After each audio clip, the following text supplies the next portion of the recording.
Good afternoon. At Mass today, the Gospel reading from John, we hear the story about Jesus coming to the pool at Bethesda and encountering a number of people who were ill and people who were lame. One man in particular he singles out. There was a man who had been in this condition for 38 years, a very long time, and Jesus singles him out and speaks to him and says, "Do you want to be well?"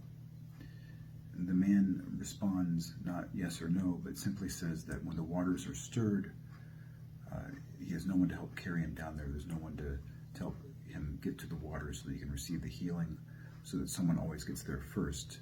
And so he is not able to receive the healing when those waters are stirred. Jesus responds to him by saying, "Rise up, pick up your mat, and walk." And the man does this.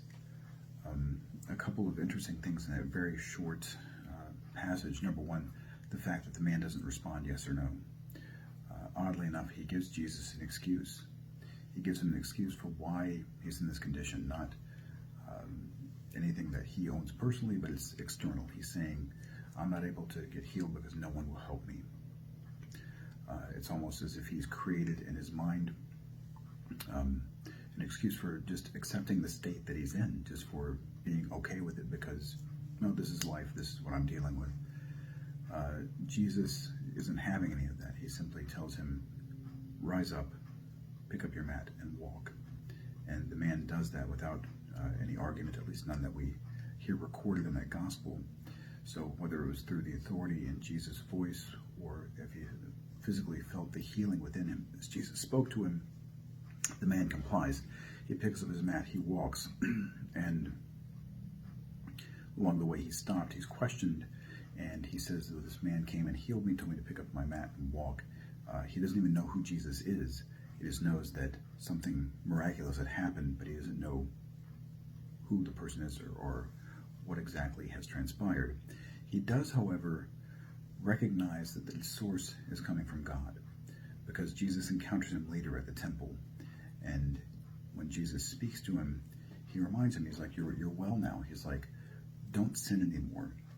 He's like, the illness that was in you before, you have no control over that, the things that those physical ailments, but you certainly have the power within you to stop sinning.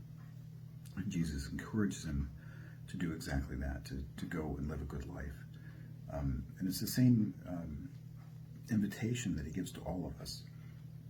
Often whenever, especially during the season of Lent, because we have the opportunity for reflection, and now that pretty much, everything is closed, I'm sure if you're like me, you have plenty of time to kind of self-reflect and realize those things we don't do so great at, those things we need to be better at. And it's easy sometimes to make an excuse. It's easy to when we're encountering Jesus Christ and he asks us that question, do you want to be well? Do you want to be healed? Do you want to be restored? To look at our lives and kind of make excuses and say, I'm not able to do that because I have something going on in my life, or there's some distraction, there's some reason external to me that I can't be well.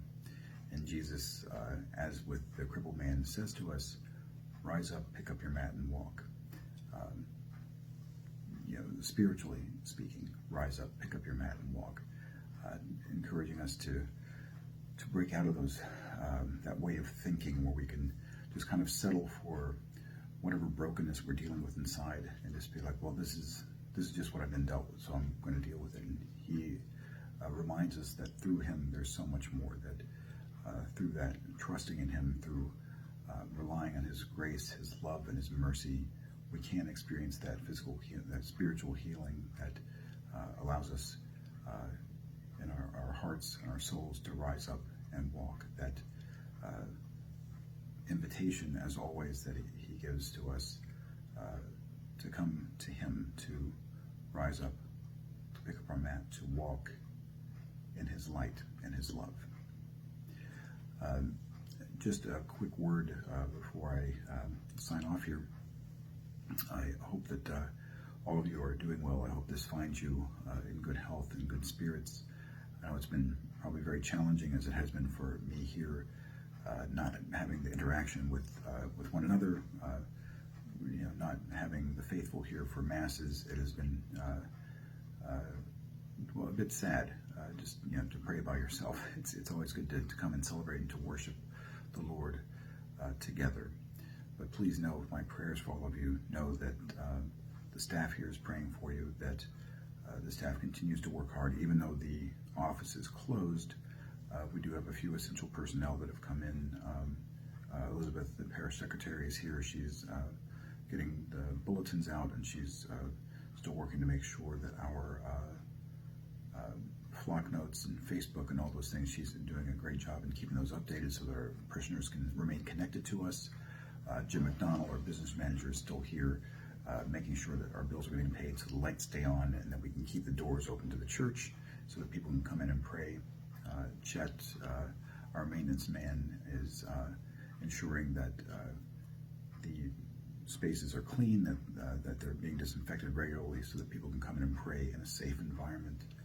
Our faith formation folks, Cassandra, Mary, and Becky, are working diligently to make sure that even from home, that they're able to remain connected to our children, to our young people who are preparing for sacraments, who are going through faith formation, that they can continue to do those things even in this quarantine. And of course, Mary Keurig, our music director, is still working. We're still trying to figure out how to provide music for the Triduum, even with all of us being forced to stay away, how we can still work out some kind of way that our experience of worship for Easter, for those liturgies, can still be as close to normal as we can get them under the circumstances. Please continue to pray for us, know of our prayers for you. God bless you and keep you safe.